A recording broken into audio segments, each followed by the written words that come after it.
Okay, so in this video I'm going to just cover a Webflow landing page project that I did for a client. So I'm just going to show you all the steps that I go through when I'm building for a client, and just really it's just to show you how you can get set up in Webflow, making your own page from scratch.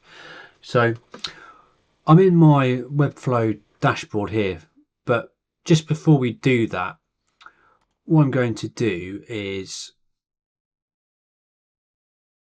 just cover some of the goals of the client site. So they're a startup company in the funeral industry. They just wanted something to just get up and running. They wanted something that was just going to showcase their products, a little bit of text about what they did, a way to contact them, and just some functionality of being able to view their imagery. Which you can see here, we've got a little slider in there. We've got a background image. There's a bit of text about what they do, and there's again just a little footer, nice and simple. So that's the goals of the site. Before I do anything, before I jump into any design, I like to just produce a wireframe or a mock-up version of the look and feel of it. So for a project like this, it's not really worth doing a complex site plan with lots of other, with a comprehensive plan of every page and a complete wireframe. But equally, I wanted to show the client something at the initial stages before I began building. So as you will see, this is quite different to what we had in the final stages. So this was before the logo had really been developed. They didn't have a great deal of content at this point in time. So I try and nail down the content as much as I can.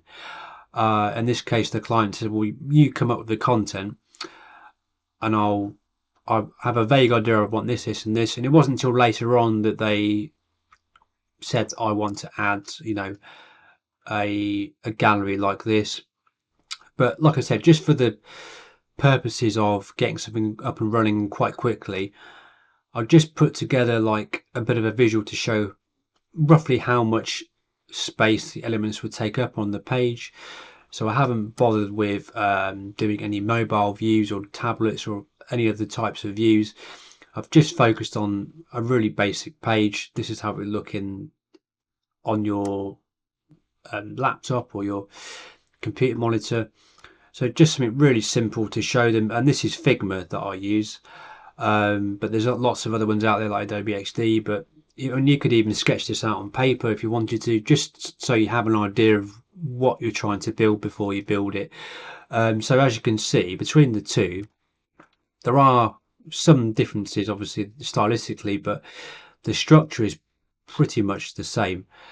So from there, it's then a case of just building the elements out. So that's what we'll jump on to next. So I'm just going to jump over to Webflow really quickly, and before I do that, I'm just going to show you the client project in Webflow. So this is the actual final build, and just to show you how it's all set up, and this is important whenever you're working on a Webflow project or any other web design project. You need to make sure that everything's grouped together in a way that you know what's what. So we've got a body and we've got our main container. We've got a Navbar logo center, which is what's holding our logo in here. We've got a section for our text. We've got a slider down the bottom, and then we've just got some small print, and then just a footer section there. So it's fairly simple. So let's go over to Webflow. So I'm just signed into my dashboard now, and I'm just going to click on new site there. So I'm going to cover these two in another video. So we've got 3 options to get started whenever you make a new site in Webflow. So we've got an AI site builder, which generates a website from a text prompt that you put in. We've got templates, which is useful if you know that the client wants certain functionality within the scope. So the client didn't specify later on that they wanted an actual slider adding, so if they'd mentioned that earlier on, I would have looked at a template that had that in to get us up and running. But because the site is going to be bespoke in the future, so the site's going to be redone in the future, there's going to be a bespoke build. Sometimes it takes more work to start with a template and then have to remove those elements than it would do if you were just to start from a blank site. So that's what we're going to do in this instance. So we'll just click on blank site and we'll just call it whatever you want. So we'll just leave it as that for now. Yeah, Ben's test site. Just call it whatever you want and press create site. And it's going to take a minute just to load everything up. Cool. So now I've got a basic page. So if I come down to my navigator here, you can see all we have at the moment is we've got a body section there. So if I come back to my main site, so what we need first of all is one container to hold everything inside of. So if we have a look down, we do have a few parts of our container that we've made some changes to. So what we'll do is we'll take the elements that we've got here and we'll replicate it just section by section. So let's go to our build over here and we'll go to the plus icon up here, and you can see we've got container there, so we'll just click that once. And whenever you're putting in new elements within Webflow, I like to just double check that everything is stacked correctly in the navigator. So we've got container in there, and I'm just going to move my video over here. So you might have saw that the container, we've got a max width of 940 there. So we'll go back over to our live site and we'll just do the same there, which it is already 940, so that's cool. And then what we'll do now is we will look at the next section down. So you can see my container has several elements all within it because of that arrow. So once I click that arrow, it's going to give me a drop down and we're going to get a view of what other elements are inside that. So we'll start with our Navbar logo container. So what we'll do there is we will place another element in there. So we want Navbar logo container. So what we'll do is we'll come up to the top here and under layouts we'll just put Navbar, and you can see there we get an element called Navbar logo container. So that's not exactly how we have the element laid out in our build, but as you'll see we just need to, it's just a starting point. So we will remove those bits of text, we'll keep the logo and remove everything else. So I'm just going to click that once, and now it's going to I accidentally put it twice, so we'll just take out that one, I think. Yeah, so we've got, if I remove that, okay, we'll keep that in. Yeah, so at the moment we've got our container and then we've got a Navbar logo center, which is what we have in here. And what we're going to do is just strip everything else out, and then before we move on to the rest of this stuff, we're just going to put in our background to our container. So let's go back over to our logo, Navbar logo container here, and if we open this up just by clicking the arrow, you can see that we've got a few things within here. So you'll see as I hover over the different elements there, it's going to show me the different elements that are inside there. So what we want to do is just make sure that we delete everything that we don't need. So we don't need that stuff over there. So you can just either right click on it in the navigator or just press delete on the delete key, and you can see it's just delete that whole section. So that's cool. So all we need to worry about is just the logo. So we know we want to keep that Navbar brand free where it is. We'll just come in and just double check that we don't have anything there we don't need. So we don't need that list item there. We'll delete that. We don't need that one. We don't need what's called a menu button, so we'll delete that one. We don't need that list item there. We don't need nav menu block like that. So I think that is pretty much where we want to be. So what we're going to do now is, before we put the logo in, like I said, we're just going to put in our background with our image.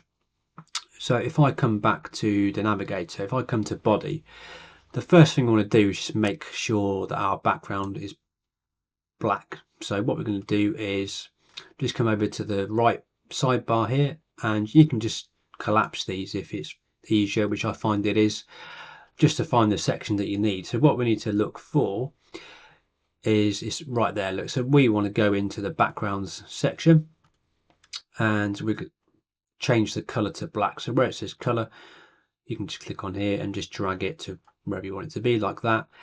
And the second thing we need to do is add our image. So under backgrounds, we're going to come down to where it says image and gradient and press on the plus icon. So what we're going to do is just choose our image. So I don't have any files uploaded there at the moment. But what we'll do is I'm just going to pause the video and just find the image that we're going to upload. Okay, so this is my background that I've got there. So I'm just going to click and drag that into the assets manager. And you can see as I've done that, it's just applied the image on there. So as you can see, against the original, it's not quite how we want. So what we're going to do is just make sure that it's completely in the center by clicking that button there. We don't want it tiled. So what tile means is that it will repeat it along the grid. So we don't want that, and we want it to be fixed. And what we'll do is we'll set it to cover, which means it's going to just cover the whole inside of that shape. So that's looking more like it should, and we can check that by going to body and just come down to our image there. You can see we've got cover. Yeah, that's looking good to me. So that's that bit. So the next bit, like I said, we need to do is just change our logo. So we'll come up to image in the top there, and we'll go to choose image there by clicking that button, and it'll bring up the assets folder again. So we'll just navigate to our logo, and we'll just come to our logo, which is here, and I'm just going to drag that in like we did before. So I'll just minimize that, and we'll just select our Shrine Crystals logo there. So as you can see, it's a bit too big for the area that we've got. So because we've got max width 100%, it's saying that it's going to make it 100% of what size it is. So we'll bring it down to, like, let's see, 30. And as you notice, it's left aligning it. So what we're going to do is just come up to our main container there. And one way we can fix this is just double check that these are both down to auto, which they are. So we know that it's not that. So another thing we'll do is just come down to typography and just make sure that everything is central. So as soon as we do that, it's going to, and we'll do that for the main container as well. So that means that anything we've got inside here now is going to be central. So that's that section done. So now if we look down the list, so we've got Navbar logo center, and we've got a new one called body text container. So what we're going to do in here is add in our main text. So what we'll do is we'll add another, I'm just going to copy the name of that. I'm just going to add another container. So I'm going to go up to here and come to elements and then just press container again. And it's going to put that in there, and we're just going to rename it. Oh, I don't know why it's used that. So yeah, body text container. So again, we'll just come back to it in our test site, and we'll just call it body text container. like that. And again, we need to just reference the structure. So we need our body text container to be inside our main container there. So as you can see, it's within that, so that's what we want. And what we're going to do is just add in a few more elements. So if I collapse my body text container group there, you can see I've got another container in there. So we'll flip back, and all we'll do is we'll come up to the top there and go to container like that.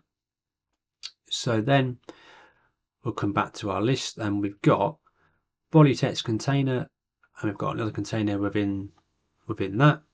So that's cool. And again, like we've been doing, we're just going to check that we've got all of our settings the same and we've not got any. So as you can see on our body text container, we're just going to adjust a few things in terms of the spacing and the margin. So this is just where you space out your elements to how you want them. So on our body text container, we've got 40, 30, 30 and 80. So we're just going to replicate that on our body text container here. So we're going to make sure our element is selected there, come up to the top, and I think it was, so you can just click on that by going to 40 like that, pressing enter. 40, I think it was 30 each side like that, and then I think the bottom there was 80 if I remember rightly, and we'll just double check. 40, 30, 30, 80. Yeah, so that's how we should have our body text container set up. So again, we'll just have a look at our main build. So that's cool. And within our container, we've got I think default styling applied, so that's cool. So let's have a look inside the container. So now we need to add our text elements here. I just want to mention before we start looking at the text, just in general, to like objects that we've got in terms of the like pixel width and stuff here and the spacing here. So when you're working on bigger sites for multiple screen sizes, the best formula, I guess, not formula, what's the word for, like the best measurement type is going to be percentages or M's or REM. So they each have different sort of explanations, which I'll cover in another video, but just to give you a bit of an idea if you haven't come across that in web design. So this is pixels at the moment. So what that means is no matter what browser size, it's always going to be 40 pixels, which is a relative size.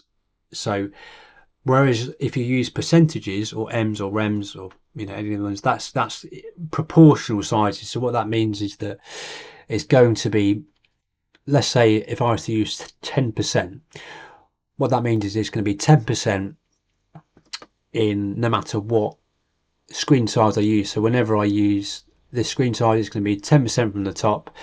So that means if you use it on if your site is on a desktop, it's going to be 10% from the top, no matter what the size. So just to touch on that. But anyway, so we got to our headings. So as you see, once I clicked on H2 centered heading, we've got a couple of different styling options there that we need to just take into account. So what I need to do is come back to my container here, and we'll go to like that, add element. Oh, what's he done that for? Yeah, add element, and we'll just come into elements and just put in heading like that. What's it done that for? Heading. There we go. So now that I've clicked heading, that's inside of our text there. So what we're going to do is just go into here and just copy and paste the text so that it's exactly the same, like that. And as you'll notice, the font is completely different, but we'll come on to that in 2 seconds. We want to just replicate the styling that we have on here. So it's 20 top margin and 35 bottom. So I'm going to come down to my heading here and just make sure that that's 20 and then 35. So now we're going to have a bit of a gap at the bottom compared to the top. So what we need to look at is our font next. So if we come down to typography, we have a particular font here that we've used. So in Webflow it comes with a load of standard fonts that you're going to see across the whole web, and this is good if you want your website fonts to load no matter what browser, or you're going to be guaranteed that that font is going to be seen on like 100% of, well, pretty much 100% of all web browsers. So Google Fonts is what I tend to use, as browsers are getting more and more smarter about how they can display custom fonts across multiple browsers, etc. But it doesn't always guarantee that it's going to be the best. So if you upload your own custom font and use that, it might be recognizable on like most devices, but there is a drawback that you may have a few users that maybe they don't have the most up-to-date browser, and so therefore whenever they try and view your font, it's not going to load properly and you may have some layout issues. And that's the only downside of using custom fonts, but Google Fonts tend to be quite good. So like I said, what we want to do now is just ensure that we've got the right font in there. So as you see, we've got Noto serif display. So what we're going to do is come over to our build here, and we'll come down to font, and that font by default isn't there. So what we want to do is we want to add that as our own font. So if you come up to add fonts at the top there, it's going to open us another tab where we can just add that in, and just grab the name of the font. So it was Noto serif display. So if we type that in here, so you can either search for it, but I'd like to just type it in because it's much quicker. Noto serif display, like that, and we'll click on it, and we can just choose what variation you want to. I just tend to use all of them because it's going to be more than likely that I'm going to need some other variations in the future. And some fonts come with, if you're doing a website that has multiple languages, you would maybe want to worry about using different language versions, but for now we'll just click add font and that'll be fine. And so what we'll need to do is just come back to our test font and just reload the page, and we should see our new font in there. So now when we double click on our headline, so we'll just come into our font there, H1 heading, and we've come down to typography. We'll see now that we've got our font in there, so we can select that now.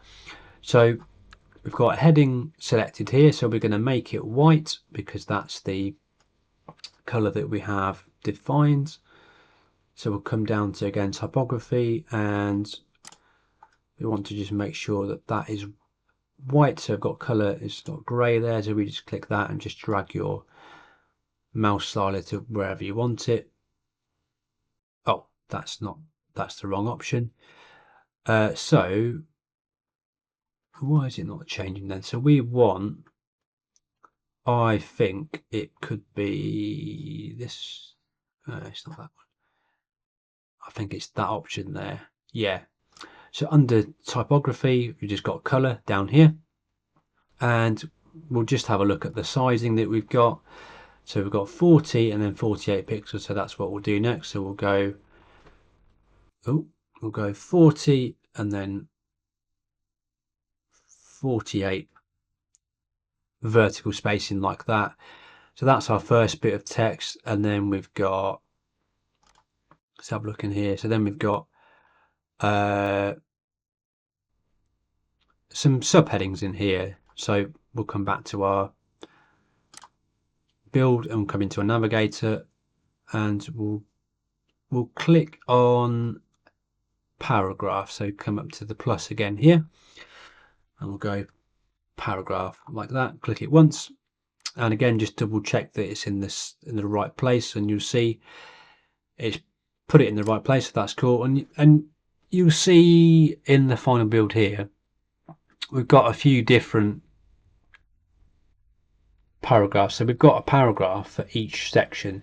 So unlike in Microsoft Word or Notepad editors, you can just press enter on the keyboard and it's going to allow you to put multiple spaces into one paragraph. But when we're doing text on the web, we sometimes want it to be a bit more tighter in terms of the spacing, and you can control that a lot better when each paragraph blocks are in separate blocks. So I know that might sound a little bit confusing, but if it's all in one text block, you can't adjust the spacing as well as you can. So what we'll do, I'm literally just going to copy, paste each of these bits of text in there, and just so I can see what I'm doing, I'm just going to change the color, color again to white. So that's one, and then I'm just going to go to copy and then press Control V or just press paste on the keyboard like that, and it's just going to block that in for you. So that's our first one. So we need to now just grab the text from number 2. So we'll copy that, come back to our build. You can press again Control A, just select all the text. So that's our second one. That's our third one, and we'll just drop that in there.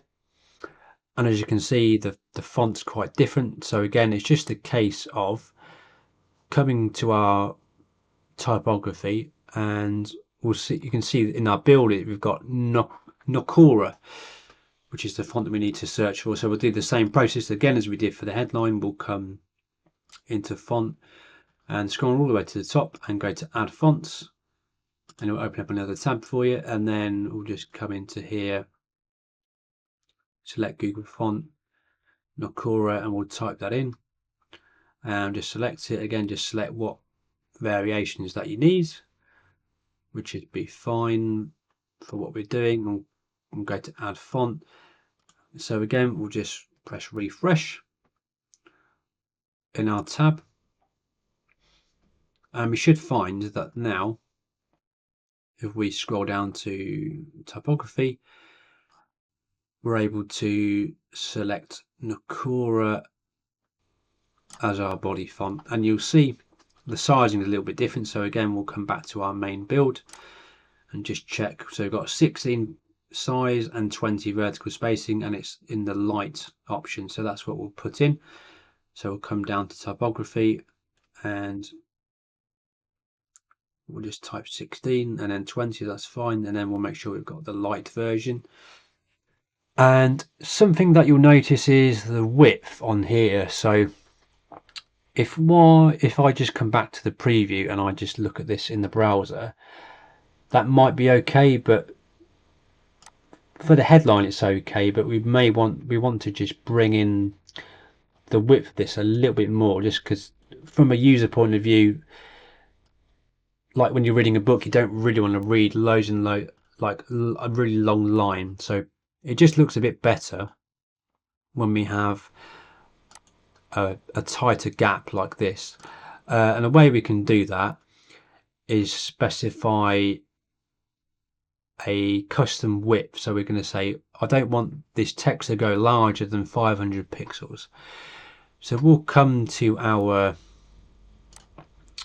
paragraph text here, and we'll come down to this bit here. So you see where it says size under spacing, where it says max W, that stands for max width. So we'll just type in 500 px and just press enter, and that's going to just apply it for all paragraph text that we've got. So if I just minimize the Navigator tab there, so as you can see, it's left aligning it at the moment. So that's just a case of going to the margins here and just clicking on auto, and just do the same for the other side. So just need to make sure the paragraph is selected, otherwise you won't be able to do that. And you'll see that's nice and central now. And the next thing we want to do is put in our button down the bottom. So what we'll do is minimize the wrong window. So I'll come back to my build in Firefox here. So again, we're just going to come up to the top here and just type in button. B-U-T-T-N. So just click button like that, and we can close that for the second because we just want to make sure that it's in the right section. So we want that to be inside of our container as well, but below all of our text items. So Webflow is very sensitive to the order of things. So how you see it in your navigator here on the left hand side is how it's going to load it in the browser. So like I just did, we want to make sure that our button is right below all of this, and we'll just type in, like, I don't know, anything, click me. And this currently links to the client's email address. I'll cover how to add this in another video, but this is just to show you how we'll quickly get it all set up, like visually. So you can see the color is wrong first of all. So what if we look at the original, we've got a white button, and then on hover it goes to black. So we'll just go back to our page here. So what we're going to do is make sure we've got our button selected, which we do, and you can see if we scroll down under backgrounds, we've currently got white text there. So what we're going to do is just click the color button there and just come all the way up to white. And now, because we can't see the text, we will come down to, again, just make sure our button is selected, and again, just minimize some of these if you need to, just to be able to see what you're doing. And what we want is we want to be able to see our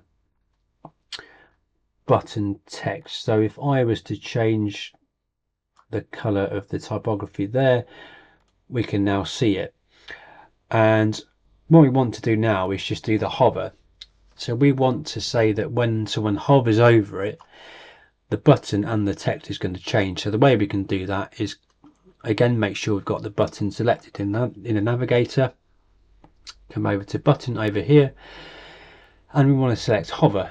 So now what this is going to do, it is going to say whatever we apply now is going to happen on the hover. So like I said, when we want someone to hover over it, we want the background to change. So I've come down to backgrounds here, and I want the background to be black, and we want the typography or the text to be white. And so now if we just click this arrow up here and come down to none, this is how it's going to look by default. But then when they hover over it, you'll see it changes. And we need to just make sure that the text is the same. So we want to be using, we come down to our paragraph text, we've got Nokora, so we'll do the same for that.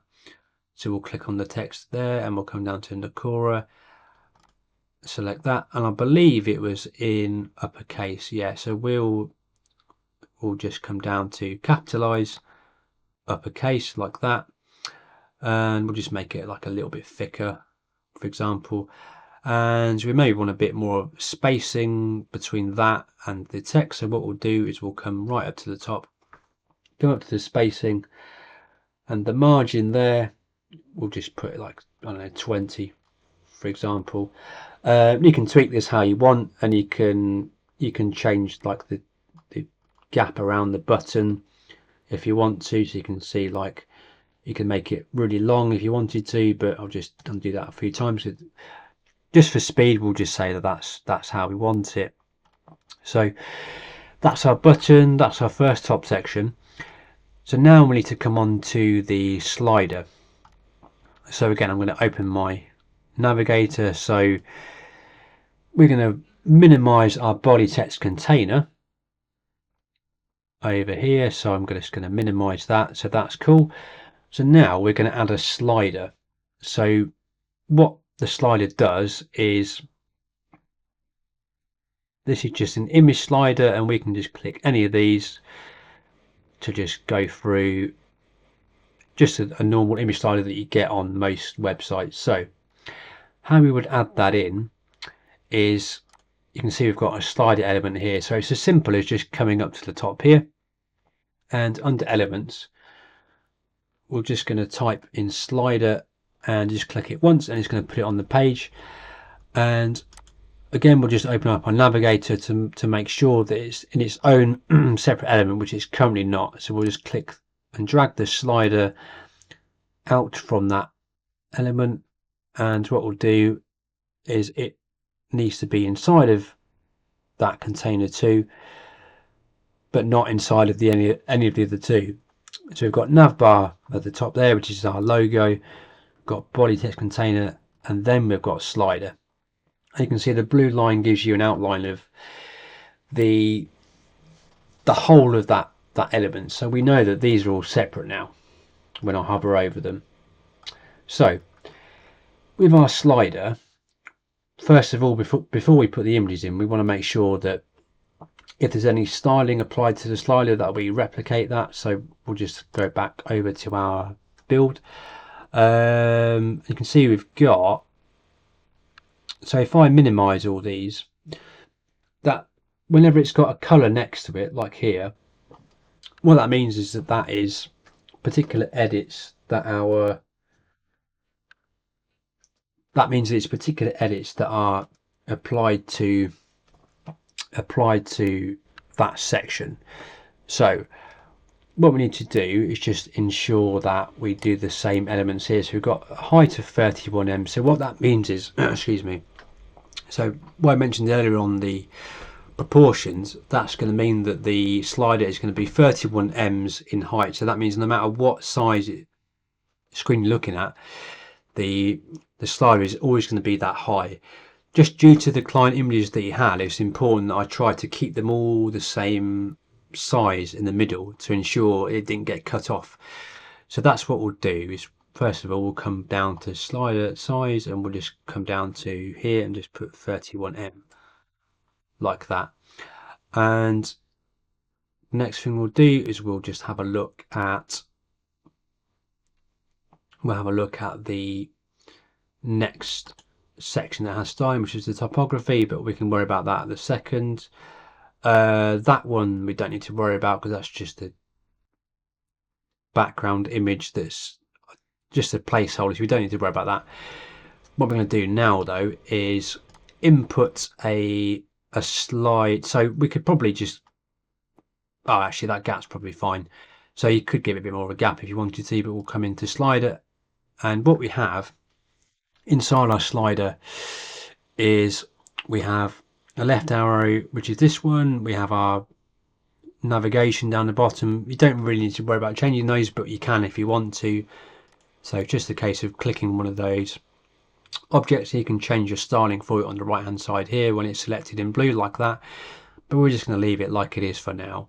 And if I come down to mask, and again because it's got an arrow, that's got some other things within there. So what we're going to do is just drop in a slide. So now that we've got slide 1 selected in blue, what we're going to do is come down to our images. So at the moment we don't have a background applied, but we want to add a background image. So we'll click that once, and then it's going to ask us to upload an image again. So what we'll do is we will come up to our imagery, and what I will do is just come into here, and I'm just going to grab one of my slider images. So let's just choose that one as a test. So I've dropped that in to my media thing, and you can see it's again not quite how we want it to look. So we're going to click the middle button there to center it, and I believe we want it to set to be set to cover, and we don't want tiling, and we want it to be not fixed as well. So if I have a look at the styling in my slider in our build, so if I come down to backgrounds and we've got that set, so yeah, we've got cover in the middle, not fixed, yeah, so that's cool. So that's how we have a slider. So now you can see if I click from one to the other, we've got our slides in there. You've got slides, slide 2. So what we want to do then is we would add a new image to slide 2, and what we're going to do is, I mean, I'm not going to do this at every single slide, but all we would do is on slide 2 we would just again change the background image of this slide 2 element to be the next slide, and then what we would do is come down to, or we just right click and then copy, and then right click again and then paste, or we can just press Ctrl C on the keyboard and then press Ctrl V. And so what we'll do then is we'll make sure that we have that slide selected, and you just change the background for that slide. So that's how you would do the slider.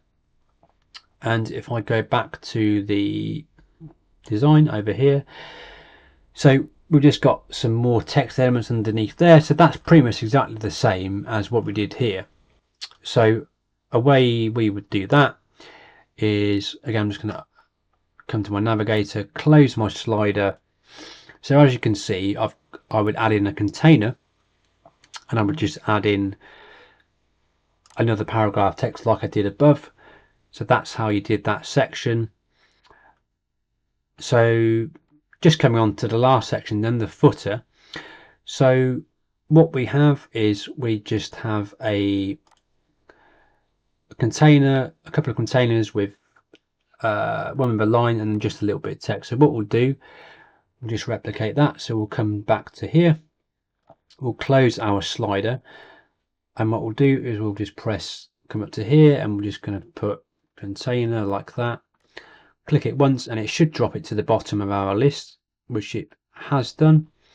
And that's cool because everything's inside our container now. So what we'll do is we'll just rename that so we know what's what. Footer. And then what we'll do is we will just drop in the footer divider. So that's just another container. So we'll just come back to here. So what we can do is we can just click the plus, click container again.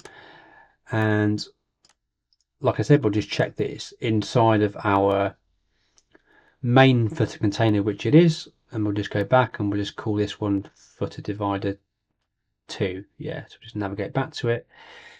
I mean, you could call it whatever you want, so let's just call it like footer line or something like that. And to get that styling of just having a line there, we would come down to where it says size, and we want the height to be, if we just do it to like 3 pixels for now, we should see that once we make this, oh, not that one. Where's the sizing for the, I think it was maybe this. So let's just try changing that color. Let's just change it to red just so we can see. And again, we might not be able to see this just yet. So what we'll do is we'll just add, yeah, so we'll just type in paragraph and we'll drop that in, and we should see that if we just give a little bit of a gap from our footer to our slider, so if I come up to the top and I'll just put margin, let's just put like 40. So if I get rid of that, we should see a little bit of a line at the top, but we don't as of yet, do we? So I think it's because, so I'm just going to go back to my main build just so I can see how I did that. Because I think, borders, okay, that's why. Yeah. So we'll just come down to here and we'll just make that text white for now. So that's fine. And you can style the text like how you how you had it up here in the same way, just by clicking on it and then styling it that way. But what we want to do is come down to our footer line here, and if we just minimize side position, top up, minimize each one of these and come into borders. So what we'll do is we'll change this border to white or just red, so we can see, there we go, and it's already starting to have some effect. So we'll do like white like that, and it's just a case of just typing in what thickness that you want. So we'll call it like 3 pixels, and that's maybe a bit too thick, so we'll just call it like 2 pixels. And then you maybe want to just add a bit of a gap to the bottom. Doesn't quite do that, but if we go to the paragraph now, and we're just going to rename this like footer text, so that we want our own special text called footer text, because we don't want it to apply to everything else that we're doing. So I like to just be specific, so you know what is what. So we'll just come down to the margin and just put like 40, or whatever, that might be too big, 15, 15 for example. So now if we have a look at it, that's pretty much looking how we had it in our build. So there's a couple of other things that we want to just tighten up. Is that one is the gap on the top and the bottom. So what I'm going to do is I'm going to come out of the preview, come back to my Navigator. I'm just going to click on body, and what I'm going to make sure is that I have a bit of a gap on the top and the bottom. So we're just going to put, I don't know, like 15 top, and you can see it gives us a bit of a gap there. And then we'll do the same at the bottom, 15 margin top and bottom. Whoops, I'm just typing in 15 and pressing enter on the keyboard. So now we'll have a gap at the top and the bottom. So the other thing we need to do now is just check out the other breakpoints of the site. So we know on desktop it's going to look okay. So now if I come down to here and I click tablet, we'll see how it starts to look, and that's looking okay. We'll do the same on mobile. So you could do things like making that logo a little bit bigger. So if I wanted to make my logo a little bit bigger on mobile, I'd come down to here and I would come down to the size that we changed earlier, and I'd make it like, let's just say 60, or double the size, for example, if you want to do that. And it's only going to apply it to the mobile view. So that's something you might want to do. So that's on landscape, and then mobile. So you can see we've got a little bit of an issue there with the text. So one way we could just change that is, on this particular version, we would maybe want to make the font like slightly smaller. So if we were to do it like 35, that fits a little bit better. So I hope this like sort of just covers how you can quickly get a page up and running. So from here you would then link it to your domain, or you would pass it on to be set live on the internet, on the web. So hopefully that covers a bit better how you can quickly get started in Webflow. So thanks for watching, and I'll catch you in the next tutorial.